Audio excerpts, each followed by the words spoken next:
ಹಳೆ ದೋಸ್ತಿಗಳ ಮಧ್ಯೆ ಶುರುವಾಯಿತು ಕೆಸರಿನ ಕಾಳಗ. ಎಚ್ಡಿಕೆ ಕೆಸರು ಮಾತಿಗೆ ಹಳೆ ದೋಸ್ತಿಗಳು ವಾಗ್ದಾಳಿಯನ್ನು ನಡೆಸ್ತಾ ಇದ್ದಾರೆ.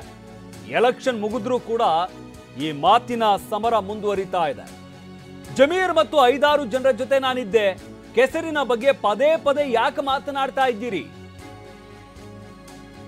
ನನ್ನ ಕೈಲಿ ಯಾಕೆ ಮಾತನಾಡಿಸ್ತಾ ಇದ್ದೀರಿ? ಜಮೀರ್ ಮತ್ತು ಕೈ ನಾಯಕರ ವಿರುದ್ಧ ಎಚ್ಡಿಕೆ ವಾಗ್ದಾಳಿ ನಡೆಸಿದ್ದಾರೆ. ನನ್ನ ಸಿಎಂ ಮಾಡಿದವರು ಇವರೇ ಅಂತ ಹೇಳಿದ್ರು. ಚೆಲುವರಾಯಸ್ವಾಮಿ, ಪುಟ್ಟಣ್ಣ, ಜಮೀರ್ ಅಂತ ಹೇಳಿದ್ರು. ಆಗ ಕೊಚ್ಚೆ ಆಗಿರ್ಲಿಲ್ವಾ? ಈಗ ಕೊಚ್ಚೆ ಆಗಿದ್ದೀವಾ ಅಂತ ಪ್ರಶ್ನೆ ಮಾಡಿದ್ದಾರೆ. ಕುಮಾರಸ್ವಾಮಿ ವಿರುದ್ಧ ಶಾಸಕ ಬಾಲಕೃಷ್ಣ ವಾಗ್ದಾಳಿ ನಡೆಸಿದ್ದಾರೆ. ಹಿಂದೆ ನಾವು ಪನ್ನೀರ್ ಆಗಿದ್ವಿ, ಈಗ ಕೊಚ್ಚೆ ಆಗಿದ್ದೀವಾ? ಹಾಗಾದ್ರೆ ನಮ್ಮನ್ನ ತಬ್ಬಿಕೊಂಡ ಮೇಲೆ ಅವರೂ ಕೊಚ್ಚೆ ಆಗ್ತಾರೆ. ಕುಮಾರಸ್ವಾಮಿ ವಿರುದ್ಧ ಶಾಸಕ ಬಾಲಕೃಷ್ಣ ವಾಗ್ದಾಳಿ ನಡೆಸಿದ್ದಾರೆ. ಇವತ್ತು ಬೆಳಗ್ಗೆ ನಾನು ಚಾಮುಂಡಿ ಬೆಟ್ಟಕ್ಕೆ ಹೋಗಿ ಪೂಜೆ ಮಾಡಿಸ್ಕೊಂಬಂದಿರೋನು. ಆ ವ್ಯಕ್ತಿ ಬಗ್ಗೆ ನನ್ನ ಹತ್ರ ಚರ್ಚೆ ಮಾಡಬೇಡಿ. ಆ ವ್ಯಕ್ತಿ ಎಲ್ಲಿದ್ದ? ಈಗ ಕೆಸರು ಅಂತ ಹಿಂದೆ ಹೇಳ್ಬಿಟ್ಟಿದ್ದೀನಿ. ನನ್ನ ಜೀವನದ ಕರಾಳ ದಿನ.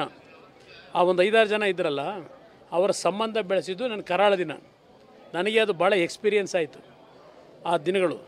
ಅದರಿಂದ ಈಗ ಸ್ವಲ್ಪ ಭಾಳ ಎಚ್ಚರಿಕೆಯಿಂದ ಇರತಕ್ಕಂಥವನು. ಯಡಿಯೂರಪ್ಪನವರು ವಿಧಾನಸಭೆ ಅಧಿವೇಶನದಲ್ಲಿ ಕುಮಾರಸ್ವಾಮಿರವ್ರ ಬಗ್ಗೆ ದುರ್ಯೋಧನ, ಅವ್ರ ಮನೆ ದೇವರು ನಾಗರಾವು, ಅದು ಇದು ಅಂತ ಹೇಳಿದಾಗ ನನ್ನನ್ನು ಯಾರು ಮುಖ್ಯಮಂತ್ರಿ ಮಾಡಿದ್ರು ಅಂತೇಳಿ, ಯಡಿಯೂರಪ್ಪನವ್ರು ಏನು ಮಾಡಲ್ಲ ನನ್ನ ಮುಖ್ಯಮಂತ್ರಿ. ನನ್ನನ್ನು ಮುಖ್ಯಮಂತ್ರಿ ಮಾಡಿದವರು ಚೆಲುವರಾಯಸ್ವಾಮಿ ಅವರು, ಬಾಲಕೃಷ್ಣ ಅವರು, ಪುಟ್ಟಣ್ಣವರು, ಜಮೀರು ಅಂತೇಳಿ ನಿಮ್ಮ ಅವರ ಸ್ಟೇಟ್ಮೆಂಟ್ನ ಒಂದ್ಸರಿ ರಿವೀಲ್ ಮಾಡಿ ತಾವು ದಯಮಾಡಿ ನೋಡಬೇಕು.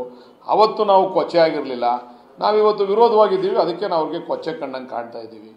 ಇಬ್ಬರು ತಪ್ಕೊಂಡ್ಮೇಲೆ ಇಬ್ಬರು ಕೊಚ್ಚೆನೇ ತಾನೆ. ಅವರು ಕೊಚ್ಚೆ, ನಾವು ಕೊಚ್ಚೆ, ಇಬ್ಬರು ಕೊಚ್ಚೆ.